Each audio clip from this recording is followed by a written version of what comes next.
This week on the Sober Strength Podcast, I'm breaking down the world's most used drug, caffeine, the science, the history, the pros and cons, and most importantly, I'll help you decide, is caffeine helping you or holding you back? Let's go deep.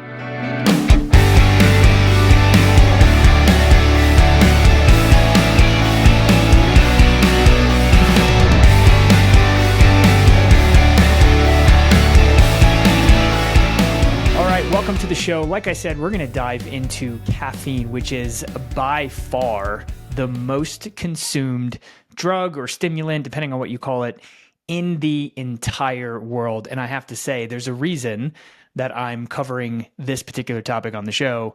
And it's because I don't even have to say that I might have an addiction. I think I just know that I'm addicted to caffeine right now. And look, let's face it, there could be far worse habits. There could be far worse things that you could be having an unhealthy habit with. But caffeine is a thing. Look, a lot of people drink it. We're going to get into the statistics in just a moment. But I thought what I would do is just unpack it, right? I mean, a lot of people ask themselves the question, do I drink too much? Am I reliant on this? And the fact of the matter is, what you're going to learn in this episode is you probably are hooked, if you will. So I'd like to start by just jumping into the science of caffeine. What is it? Do you even know? It's not coffee. Where does it come from? I think that most people, including myself, don't really have a good understanding of exactly what it is. So let's dive into what is caffeine, right? We'll start there and we'll kind of move through some statistics and then work towards helping you answer the question is, do you have a problem with it? And could you benefit from maybe taking a break or just cutting back your consumption? So first, what is caffeine? Caffeine is a central nervous system stimulant. I think most of us know that. And it works primarily, and I think you'll find this interesting, by blocking something called adenosine. Okay, so adenosine is something that essentially signals your body that it's tired, it's fatigued, it's ready to start moving towards rest and sleep and recovery.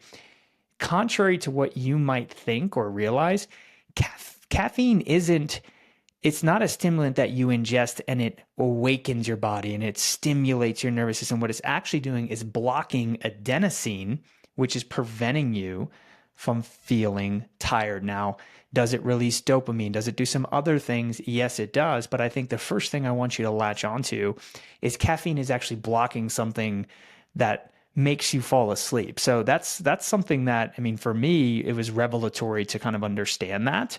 And what adenosine is, it's a chemical that starts to make you feel tired. And there are receptors in your brain that the adenosine works on that has that effect of moving towards a sleep cycle. What caffeine actually does is it blocks that receptor. Picture a receptor in your brain, and there's other episodes where we've talked about these things, particularly around dopamine. But if you ingest caffeine, it blocks that receptor from receiving the adenosine and preventing it from having its intended purpose, which is beneficial, moving your body towards rest. And so that's what caffeine is. But I think in order to kind of understand how it became what it is today, which is the most ubiquitously consumed stimulant or drug, if you will, in the entire world, I think it's helpful to understand the history because it hasn't always been as prevalent. So here's Michael Pollan. Michael Pollan is a famous scientist and author that wrote a very, very popular book on caffeine. Here's Michael Pollan talking about caffeine and how it became what it is today. Coffee consumption, along with tea and chocolate, all of which have caffeine, became widespread in Europe in the 17th century. And coffee houses popped up all over London. So there were coffee houses dedicated to literature, and writers and poets would congregate there. There was a coffee house dedicated to selling stock, and that turned into the London Stock Exchange eventually. There was another one dedicated to science, tied to the Royal Institution, where great scientists of the period would get together. And Isaac Newton was a big coffee fan. Voltaire, the Enlightenment figure, apparently had 72 cups a day. I don't know quite how you do that. Diderot wrote the encyclopedia on caffeine. This new, sober, more civil drink was changing the way people thought and the way they worked. So that's some history, and you heard it from Michael Pollan. We're going to revisit him later on in the show. But what was so fascinating for me to learn is, when did this thing become what it is? When did it become something that's part of our morning, part of our workday, part of our social scene, part of like our daily lives? And as you heard there, alcohol used to be something that, believe it or not, was consumed in the morning. It was given to children in the forms of, hard cider. And then when caffeine came on the scene, particularly through coffee, it started to replace what alcohol was, which is obviously counterproductive for everything in life, except for, maybe socializing. And that's a whole other conversation. But caffeine quickly just took Europe by storm. And then, vis-a-vis eventually came over into America. And I think that's fascinating.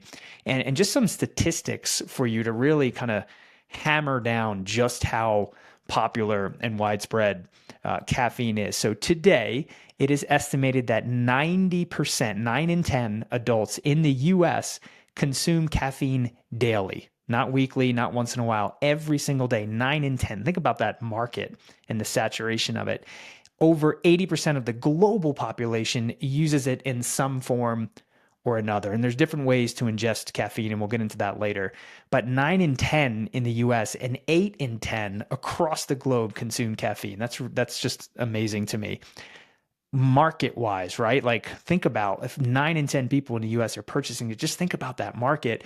The global caffeine market, including coffee, tea, energy drinks, which are huge today, and even supplement form, is valued at over 100 billion, of which coffee is half of that. So $50 billion industry is caffeine, and coffee in particular, which is the most common delivery method. So just a couple other statistics for you. The top consuming countries, according to the World Atlas, the top consumers of coffee per capita are Finland, Norway, and Iceland. Believe it or not. Not sure what's going on up there, but maybe it's warm or something. But so again, Finland, Norway, and Iceland are the top consuming countries, and the US is not far behind and has been rapidly increasing since the 1990s. Now, you might be asking yourself, as we kind of move away from the history of caffeine, and let's get into your own personal consumption, or should I say, what is the recommendation for consumption of caffeine? That's 400 milligrams of caffeine per day, according to the FDA. Now, caveat there, double espresso, that's going to hit different. Single espresso, single cup of coffee. Then you get into the energy drink world where you could see upwards of 300 milligrams. Some of them that are more, green tea based or tea based in general could be lower, on the side of about 100. But a good thing to remember is that 400 milligrams per day is the FDA recommendation, roughly the equivalent of 4 8-ounce cups of coffee. That's 4. Okay. So about 100 milligrams of caffeine per cup of 8-ounce coffee, right? We're not talking about the big mugs that you're bringing in your car, an 8-ounce cup, which is a proper pour. Okay. So that's the kind of daily recommendations as a starting point for us to unpack. Do you have an issue with caffeine?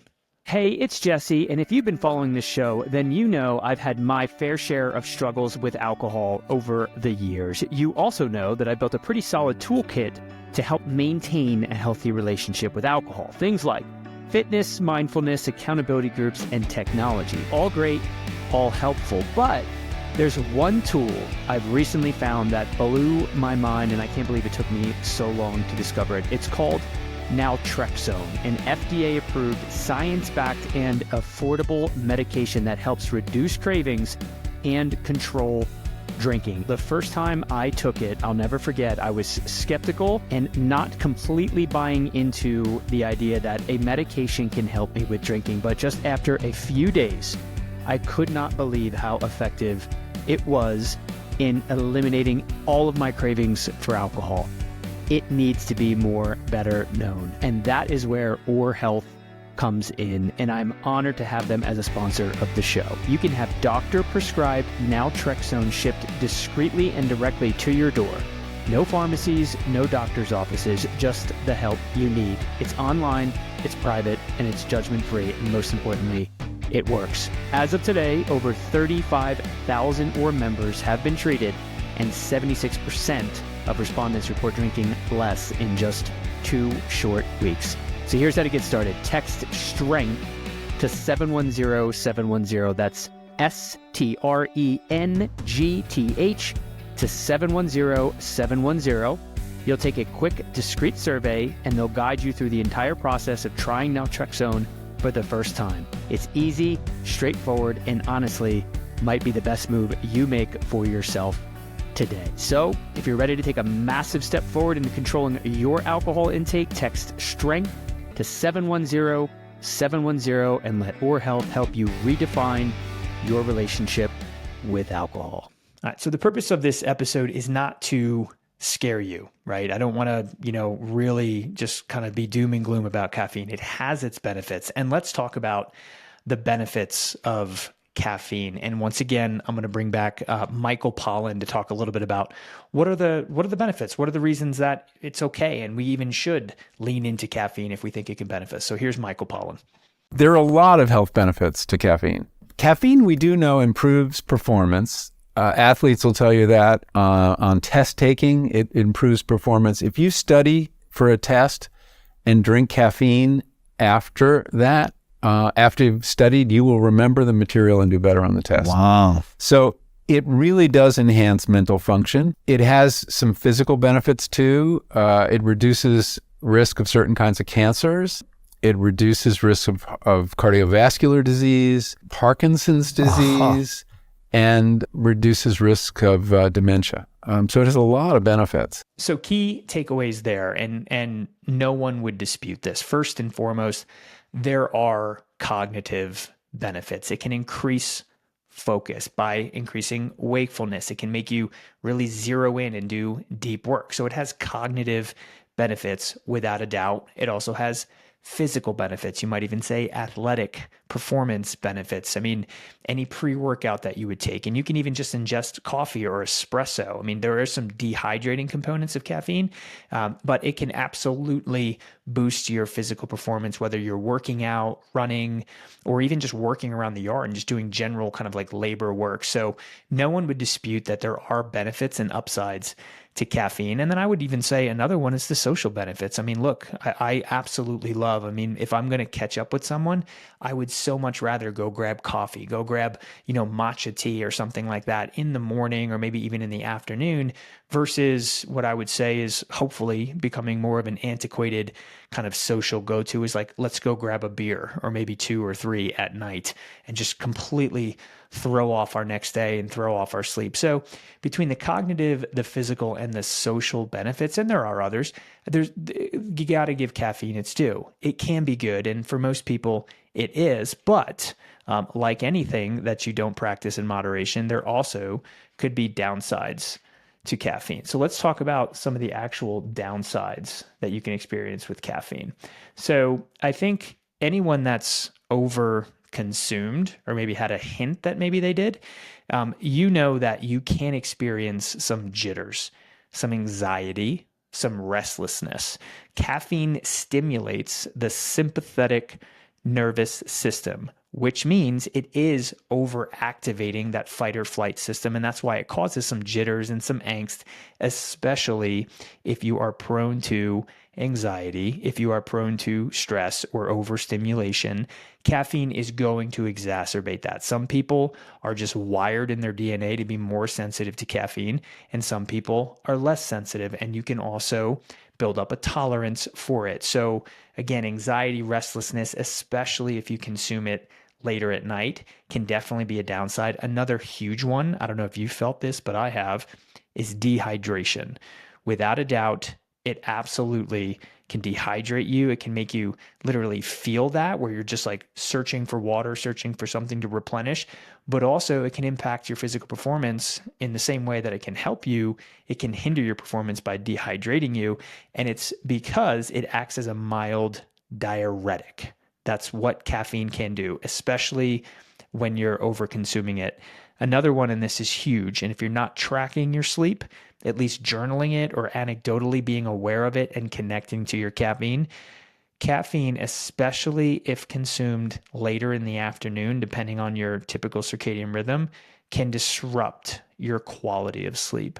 Hands down. I've read some studies and researching for this episode that when you consume caffeine, the lifespan of that, like how long it's active in your body, is 12 hours. So if you consume coffee, caffeine, whatever your kind of go-to is, at say 1 p.m., your body is still processing that. It's still disrupting your deep sleep hours later. So a definite practice, or to say a practice I definitely would recommend, is if you are going to continue to consume caffeine regularly, try to be disciplined about cutting it off around a certain day. And you can also switch to other types of drinks. It could be placebo effect too, but that have less caffeine or just have less impact on your actual sleep. And then something which is ironic, in the same way that caffeine cognitively can boost your focus and concentration, it can absolutely impair your focus. It can, again, it ties back into the jitterness and things, but it can work against you while it can also work for you. But again, it all comes down to moderation. So again, those are some of the cons that you should think about: anxiety, restlessness, sleeplessness, sleep disruption, concentration issues. And it's one of those things, especially the cognitive stuff, like, I don't know about you, but if I have too much coffee, espresso, whatever, I can just feel that I can't focus on one particular thing. So like anything, caffeine has its cons. And before I go on, I just want to, I'm super pumped about a new relationship I have. I've had their founder on our show with Men's Alliance. So I just want to take a second to give a shout out to that organization that I deeply respect. So if you've been feeling any combination of isolated, unmotivated, maybe even questioning your direction in life, you're not alone. And men's mental health in particular, I would even categorize in 2025 as a crisis. And honestly, if you're not being intentional to kind of get into a brotherhood, get into relationship with other men, you're only going to dig deeper into whatever issues you might be experiencing. So I'm a huge fan of what Men's Alliance is building. If you're looking for brotherhood, a tribe of other men who are just trying to get better in life and show up better in life, I can't recommend them more for you physically, mentally, spiritually. And again, I know the founder, I know some people in the organization, just a great organization. So the website is mensalliancetribe.com. Again, that's mensalliancetribe.com. Check them out, get plugged in, go to their website, and you couldn't do yourself a better service if you do that today. So let's jump into the key question here, which I've asked myself. I know the answer, and you should be asking yourself: am I addicted? Right? I mean, the show is about mental health first and foremost. Addiction is a through line, and I want to help you answer that question. So, are you addicted to caffeine? Studies say that 28%, so 1 in 4 of people who use caffeine regularly meet the criteria for dependence. And this is from the National Institute of Health, the NIH. And caffeine addiction, believe it or not, is in the DSM, right? The diagnosis manual for mental health. 1 in 4 people are addicted. So odds are you could be, or you very well are. And I think there's some key questions that you can be asking yourself to kind of answer that question. And again, this isn't a substance where if you're addicted to caffeine, you're a train wreck, you're at rock bottom, but you are more than likely experiencing many of the downsides that I already mentioned: sleep disruption, anxiety, etc. So here's some questions that you can ask yourself to try to answer the question of, are you addicted to caffeine? This is past a habit. It's addicted. The first question is, do you need caffeine to feel normal? When you wake up, are you moody, sluggish, scatterbrained, disoriented, et cetera, until you have that cup of coffee? And carry that on through the day. If you have these ups and downs where you're relying on caffeine just to be productive and focused and to feel energized, yes, that's a huge sign that your body is so needing and adjusted to caffeine that you are addicted to it. The second one, and I don't know that most people have even tried this, but if you were to step away from caffeine, imagine tomorrow waking up and just saying, I'm not going to have it. What would that feel like? Would it be similar to what you might experience with withdrawal, headaches, anxiety, mental just issues and cognitive performance issues those are withdrawal symptoms. So if not only you need caffeine to feel normal, if you step away, you have the equivalent of withdrawal symptoms that are similar to stepping away from alcohol or other drugs, massive sign, pink flag, maybe red flag, that you're currently actively addicted to caffeine. And then the last piece is just think about, the idea of doing life without it. Does it feel to you insurmountable? Does it feel impossible? Does it feel pointless? That's such an adjustment to needing, again, a stimulant that you're ingesting in your body, that it's a giveaway that it's an addiction.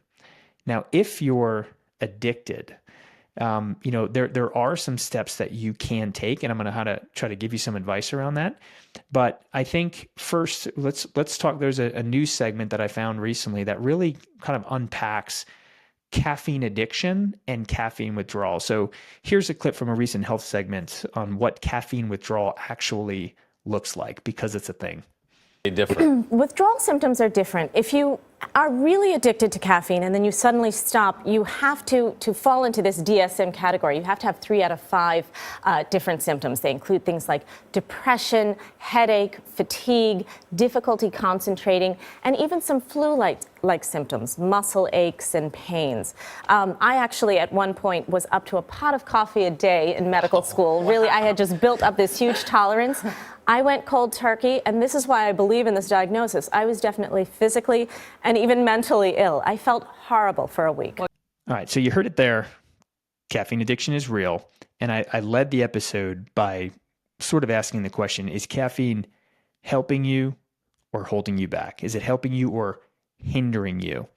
And the odds are, again, it probably is. So there is absolutely benefits to just not necessarily not consuming caffeine, but maybe stepping back or stepping down your consumption. And here's some steps on how you would do that. So Look, for some reason, when it comes to mental health and recovery from alcohol misuse, people don't talk about supplements enough. When I decided to step away from alcohol and rebuild my health, I quickly learned that nutrition and supplementation weren't just optional, they're essential. That's why I choose Momentous supplements. Look, for me, the goal has always been about living better for longer. And when it comes to supplements for high performers, nobody does it like Momentous. Momentous invests heavily in NSF certification, meaning every batch of their products is tested for heavy metals, harmful additives, and label claim accuracy. You gotta know what you're putting in your body. And that's why Momentous is trusted by all 32 professional NFL teams and D1 collegiate sports team dietitians across the country. And look, Momentous doesn't offer every supplement under the sun. Other brands can do that just fine. Instead, Momentous nails the basics with bone-crushing consistency to help you build the perfect and intentional routine for you. And when we talk about basics, what are we talking about? What do I take? I take their protein and their creatine. Momentous protein is best in class for muscle repair and growth, while their CreaPure creatine, the purest form of creatine monohydrate, supports both physical strength and cognitive performance. These are foundational supplements that I continue to use to this day in my health journey for physical strength, mental fitness, and emotional resilience. So whether you're taking your first step or your next step in your fitness journey, these supplements are the building blocks of living better longer.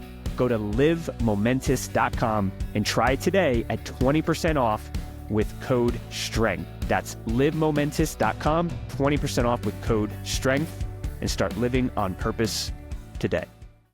First and foremost, consider tracking your intake. If I asked you right now, how many milligrams, not cups of coffee, how many milligrams of caffeine do you have every day? I'm going to guess you probably don't know. Well, no, right? So figure out what you're drinking, read the label, do some homework, understand the milligrams, and then maybe for a week, just track your milligrams every single day. That's your baseline. And then set a goal. Week 2, week 3, taper it down. If you're drinking 800 milligrams or double the recommended dosage from earlier in the episode, set a goal for 400. So 800 per day, week 1, week 2, set a goal for 400 and track it. Point is, hold yourself accountable, and the best way to do that is be very specific and log what you're actually drinking. And tapering down gradually is almost always a recommendation, regardless of what well, I'll back up, not regardless of the substance, but for most types of things, whether you're trying to cut back drinking, just tapering it down is going to be a much more realistic and therefore attainable goal. So consider tracking and tapering it down. And then I think this is a huge one. And I've talked about this a lot on the show with alcohol. Find a replacement, right? With alcohol, if you're drinking super hoppy, high ABV, whatever, right? Like you could be drinking IPAs and all that stuff. Like if you find an actual substitute, like an NA that has that similar taste, it's going to help you kind of break through those early days or weeks to move towards your goal. So consider some alternatives, and they don't have to be caffeine free. If you're drinking a high test cold brew coffee from Starbucks right now, which has ridiculous amounts of caffeine, why don't you sub out just a regular cup of coffee? Take it a step further. If you're having, say, 4 cups of coffee, have the 2 in the first part of the day, and in the back half, sub them out for something like green tea or black tea or some other version of a caffeinated beverage, which isn't going to have as much caffeine. And oh, by the way, it's not going to have that dehydrating effect, which is more specific to coffee and coffee type beverages. So think about tea, think about matcha. Matcha tea, if you don't know, it has theanine in it, which is also it's a calming agent, which is great for your nervous system. But the point is, substituting instead of just cutting out could be a great kind of bridge to get you to your goals. And it could even be permanent, right? I mean, it could be something that you do long term and you find a lot of benefits from, because teas in particular have some other cognitive benefits that a coffee wouldn't have. So think about that. And they also have some, different things for your immune system, different things for your body that can be healthier overall. And again, benefits you're not getting from coffee alone. So substitutions are great. And then I think this is a huge one. New rituals. So with coffee, it's so common to kind of tie what we're doing every day to coffee. It could be waking up with your spouse or partner and having that morning coffee. It could be taking a break, mid-morning, and it's a coffee break. Think about, how can you do other activities around some of those rituals so that they're not so tied to having that caffeine consumption. It could be, instead of having, an early afternoon final cup of coffee, why don't you go for a walk in the sun around the block, which, by the way, can energize you. Take a break from work and do some movement, even if it's something that might feel kind of silly, but doing some jumping jacks or some stretching, a lot of times that can reset your focus and also push you through that habitual urge to have those final 3, 4, 5 cups of coffee. And you do that over time, and you're reprogramming your habits so that you don't connect everything you're doing every day to having a cup of coffee, right? So that's something that you should definitely consider. So again, track your intake, taper down, set a goal, look into some substitute drinks or some alternative drinks other than like the high test coffee that you might have, and then create some new habits and rituals to help you kind of push through. So that's the basics of caffeine. We talked about what it is scientifically, the history of it, statistics around consumption, the pros, the cons, and then kind of helped you unpack whether or not you should move in the direction of cutting back caffeine. And here's my take, right? Here's my hot take on it. Caffeine in moderation, it's probably the most benign vice you could possibly have. Will I personally ever not drink caffeine? I don't plan on it. I never say never. I don't plan on it. It helps me. I enjoy sharing a cup of coffee with my wife and with friends. I have caffeine. I ingest it before I work out, and I have great benefits to it. But like anything, it can become an addiction, and that's certainly where I'm at. So am I going to cut down and start to kind of like taper down? Absolutely. And I think you should too. If anything you heard today kind of struck you to made you go, yeah, I'm definitely addicted to this thing. So that's it on caffeine. And look, here's my take. Caffeine, if you're going to be addicted to something, it's probably the most benign thing you could be addicted to. Let's be real. But on this show, we talk all the time that being addicted to anything is not a good thing. One of my favorite expressions is you don't know the power that something has over you until you try to move away from it. That's when you feel the pull, right? So I would encourage you to take an honest evaluation, an honest inventory, and try to step away from it, and then see how that feels. And then that might motivate you and reveal something to you to make a change, right? Do I envision my life where I'm not going to be drinking caffeine? No, I don't. I get a lot of benefits from it. I enjoy sharing a cup of coffee with my wife or with a friend. I really like using caffeine before I work out. I get great benefits from it, and there could be a lot of good with it. But like anything, it can also be bad. So I hope this episode was helpful. I hope you learned something. And most importantly, I hope I motivated you to take an honest look and see if caffeine is something that you gotta work on. So thanks for joining the Sober Strength podcast, and tune in next week. Live deep. All right, everybody, that's the show, folks. Thank you so much for tuning in to the Sober Strength podcast and spending some time with us today. We've got a favor to ask. If you enjoyed the show, would you please consider subscribing to the show and even leaving a rating and review? That simple act drastically helps us reach more people in our mission to help them live better, longer, healthier lives. You can also follow us if you'd like on Instagram and YouTube for regular tips and motivation around mental health, addiction, and so much more. Know that your support fuels our brand and is greatly appreciated. So until next time, stay strong and live deep.